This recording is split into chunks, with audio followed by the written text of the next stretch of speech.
जुमे की नमाज के बाद बरेली में हंगामा हुआ है।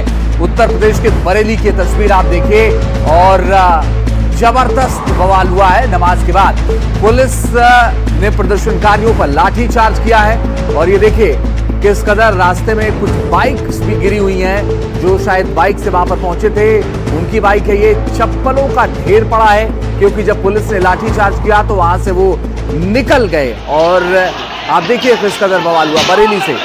और मौलाना तौकीर रजा जो कि लगातार मार्च निकालने की बात कर रहे थे और पुलिस ने उनको आज सुबह से नहीं, ये देखिए लाठीचार्ज पुलिस का आप देखिए। मौलाना तौकीर रजा ने प्रदर्शन बुलाया था और सुबह सुबह उनको रोका गया था और बरेली जिले के डीएम ने ये बहुत साफ कह दिया था कि आपको किसी भी तरह के प्रदर्शन के लिए, किसी भी तरह के मार्च के लिए कोई इजाजत नहीं है। लेकिन मौलाना तौकीर रजा नहीं माने, उन्होंने लोगों को बुलाया और उसके बाद प्रशासन ने उनको रोका और फिर पुलिस को लाठीचार्ज करना पड़ा है। और ये देखिए पुलिस ने लाठीचार्ज करके वहां से हटाया है।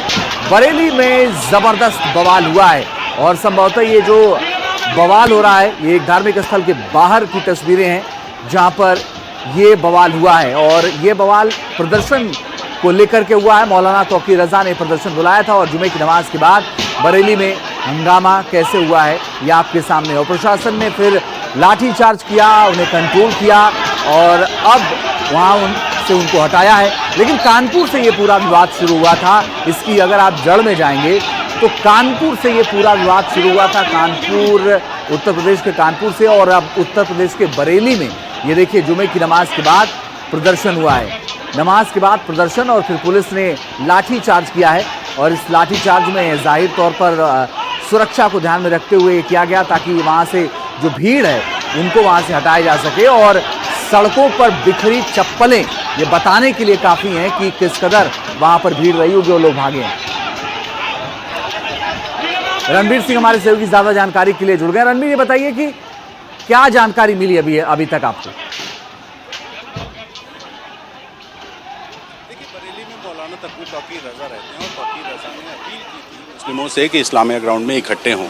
ये अपील हुई, प्रशासन ने उन्हें मना भी किया, लेकिन जब जुमे की नमाज के लिए लोग निकल रहे थे तो तौकीर रजा खुद तो नहीं आए, लेकिन नमाज में जो तकरीरें हुई, तकरीरों के बाद लोग इकट्ठे हो गए। इकट्ठे होकर के प्रदर्शन करने लगे, मोहम्मद के नारे लगाने लगे। और इस बीच में प्रशासन ने जब देखा कि हालात बेकाबू हो रहे हैं, हज़ारों की भीड़ है, तो उसके बाद प्रशासन ने लोगों को रोकने और समझाने बुझाने की कोशिश की, लेकिन लोग उग्र थे। इस बीच में माहौल ख़राब ना हो इसको लेकर के प्रशासन ने बहुत हल्का बल प्रयोग किया वहाँ पे। और जब लोग वहाँ से भागे हैं तो ये सारी चप्पलें बिखरी हैं। प्रशासन का ये कहना था कि आप नमाज़ पढ़िए, नमाज़ पढ़ के आप निकलिए। तकरीरें बहुत ज़्यादा भड़काऊ किस्म की ना हो ये सुनिश्चित करने के काम कर रहे थे और साथ ही भीड़ इकट्ठे करके किसी तरह के प्रदर्शन या किसी तरह की वहाँ जुलूस की अनुमति नहीं थी। और इस वजह से वहाँ जो हंगामा शुरू हुआ उस हंगामे के बीच में प्रशासन ने वहाँ हल्का बल प्रयोग किया। हालांकि अभी तक किसी को गंभीर रूप से चोट आने की कोई खबर नहीं है, लेकिन जब भीड़ पीछे की तरफ हटी है तो कुछ लोगों के पैरों से चप्पलें निकली हैं और वो चप्पलें बिखरी हुई हैं। फिलहाल जो ज़िले के बड़े अधिकारी हैं वो मौके पर मौजूद हैं। तौकीर रजा के घर पे भी पुलिस के लोग लगे हुए थे और इस वक्त हालात जो हैं उसको देखते हुए पुलिस ने सुरक्षा व्यवस्था बढ़ाई है। पुलिस की मौजूदगी है, पुलिस के साथ साथ जो एडिशनल पैरामिलिट्री के जवान हैं उनको तैनात किया और संवेदनशील इलाकों में लोग घरों से ना निकले, अपने घर में रहें, बेवजह की भीड़ इकट्ठी ना करें, ये कोशिश की जा रही है। तो बरेली में एक बड़ा हंगामा आज सुबह जिसकी आशंका थी कि जुमे की नमाज है और जुमे की नमाज में मस्जिदों पर इकट्ठे होने वाले जो लोग हैं वो तकरीरों में भड़के ना, ये कोशिश थी। इन तकरीरों के बाद बरेली में वो हो गया जिसकी आशंका थी। और आप देखिए तस्वीरों में कैसे चप्पलें बिखरी हैं, लोग वहाँ से हट रहे थे, हज़ारों की भीड़ थी।